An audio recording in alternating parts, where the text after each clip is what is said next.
Les princesses, bonjour. Voilà, puisqu'il m'a été demandé de préciser au sujet du Teilim Tzadi, le Teilim 90, alors un petit mot dessus. Le 4e livre des Teilim commence par les 11 Teilim composés par Moshe Rabbeinu. Évidemment, Rashi explique, chaque Teilim correspond à la bracha que Moshe Rabbeinu a donnée à chaque 11 Shevet tribus, car la tribu de Shimon avait alors été exclue des brachot par rapport à la faute avec les filles de Moab à Midian. Ce Télim 90, Tzadik, se rapporte au Shevet de Réhouven et donc consacré à la Teshuvah. Réhouven étant le symbole de la Teshuvah, du repentir. David Améler a trouvé ces 11 Téhilim dans un vieux manuscrit attribué à Moshe et qu'il a adapté dans son Sefer Téhilim, dans son livre de Téhilim.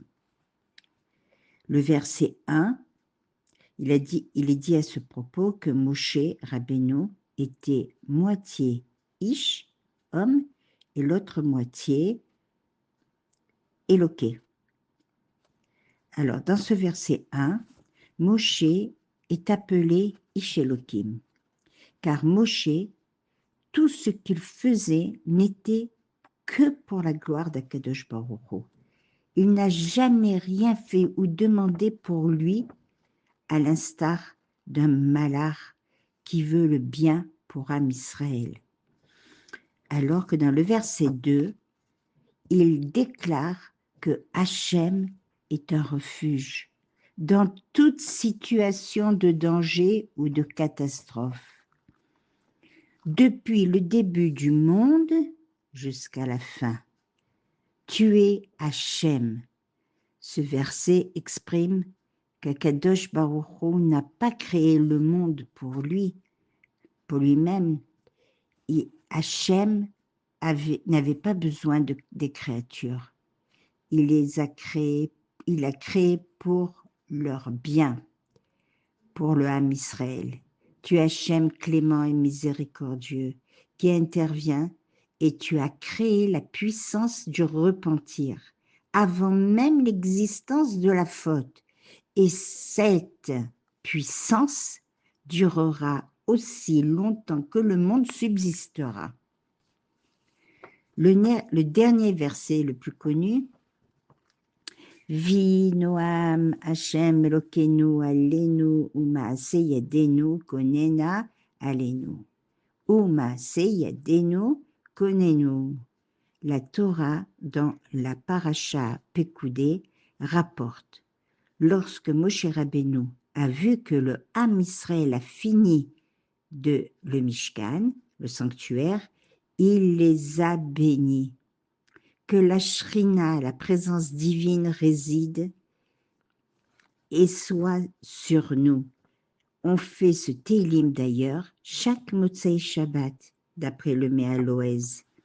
C'est pour espérer que nos actes trouvent grâce auprès d'Hachem, auprès d'autrui et auprès de nous-mêmes.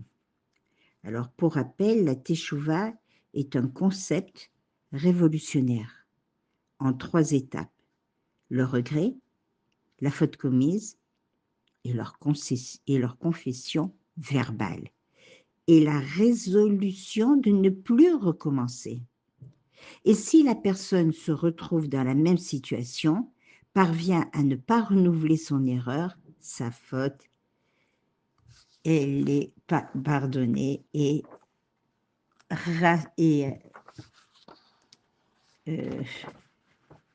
renforce le lien avec Akadosh Baruch Hu. Tout ce qu'on aura fait ou qu'on fera le jour de sa récitation, le jour où on récite ce Teilim, réussira si on voit son prochain avec bienveillance. C'est la condition. Devant la Hanoukia, on le fait aussi. On le dira 7 fois à voix haute et la 8e fois à voix basse, afin d'être protégé physiquement et spirituellement du mauvais œil, des peurs et des angoisses. C'est une protection contre les dangers ou attaques.